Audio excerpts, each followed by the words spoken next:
Alright, still on turn 8 here, and I'm just going to give another rule example. I'm going to show off the overrun rule in this game. Now, I've already solved the attacks here, so these two stacks of 29th Motorized and 2nd Panzer attacked this unit here, and achieved a Defender's Shattered result on the combat table. So that unit is forced to take a step loss and then retreat. So 1, 2, 3. We'll retreat him. Yada yada. Mark him disrupted after. So if the stacks that participated in this advance into the vacated hex, they become eligible to do an overrun. So if we look over here on the advance rates, so for achieving a Defender's Shattered result, we get to use the breakthrough advance rates. So all the units in that stack can advance 4 hexes.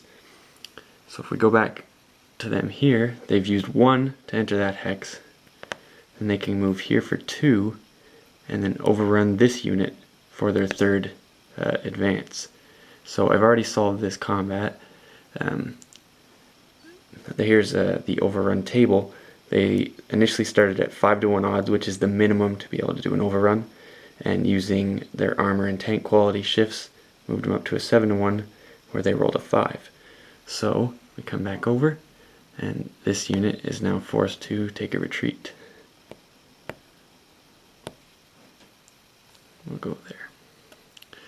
So now 2nd Panzer, who I believe is at 3, because yes, the overrun costs 1 of their advances, can now advance 4 and finish their advance after combat. So cool rule, I really like that. Alright, here we are at the start of turn 9, and looks like the Germans are going to reach the coast. There's nothing in front of them.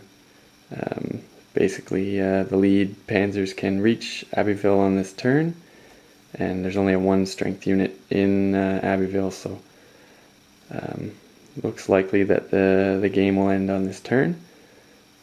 But then the French remembered something and had a quick flip through the rulebook and pulled out one of these bad boys. The Hitler Halt order has been played here on turn 9. So what that means is that the lead Panzer units here have all been ordered to halt. They were also placed on Rommel and 2nd Motorized here. Those two successfully removed the markers. But this is going to make it a very close game. So what it means for these Panzers here is that they can only move 2 hexes in this turn and cannot attack. So we are so close to the coast, but it looks like it's going to have to come down to the final turn to decide this one.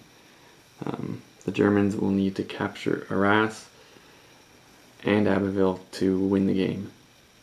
So despite their complete and utter domination, it looks like it might be a very close game in the end anyways. So thankfully the French remembered this little guy here, because it could win the game for them. Alright, so just about to start the last turn of the game, and it looks like it's just going to be a slugfest for Abbeville.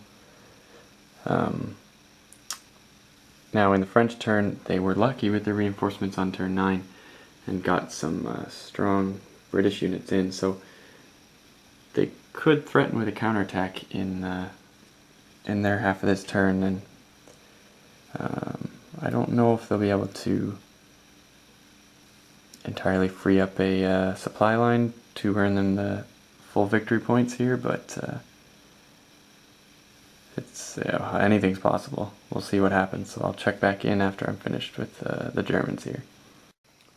Alright, so here we are at Abbeville for the decisive battle of the game on the last turn of the game. So pretty awesome that it's come to this point. The Germans could only get Rommel up this far. He has a higher movement allowance than any of the rest of the Panzer divisions. But we couldn't get a lot of strength to attack a city hex, which a city hex doubles the defender's defensive strength. So we're starting at an initial 1 to 2 odds in the attack. Our aircraft there is going to push it up to a 1 to 1, and the troop quality will make it a 2 to 1. So we are at 2 to 1 odds here for the final roll of the game, essentially. And oh my goodness, we roll a 6. So 2 to 1 odds on a 6, that's a D1. So the defender will have to take a step loss, which we'll do. Now we're going to have to roll for determined defense. Alright, let's see what happens. We roll another 6. Wow. The city holds. That's crazy.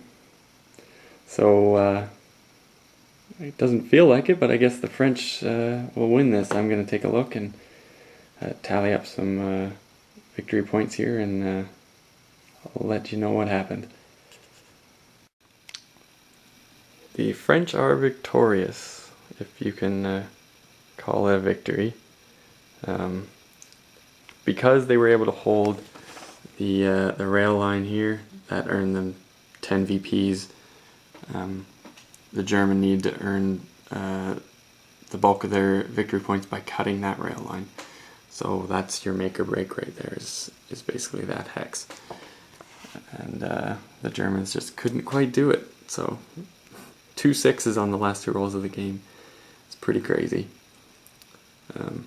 This game is pretty excellent. I think it seems balanced. I thought the Germans were going to just annihilate the French, but just seemed to be able to cover up the gaps every turn. It was getting a little hairy near the end there, but I think the Germans maybe could have optimized a few things here or there, and would have been able to put more force right at the coast there at the ending turn.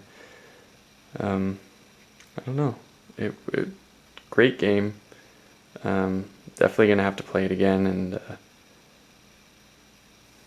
hopefully I can find an opponent to play this time. So solo was fun, but I think playing against someone would add an extra layer to this. Just it'd probably have more action in the back areas here, and trying to mess each other up and kind of cut off supply and stuff. So I mean, the last turn here I didn't even bother with the north because it's really not going to affect the game. So, but maybe someone really looking closely could have caused me some problems over there. So, like I said, excellent game. I might do a review of this.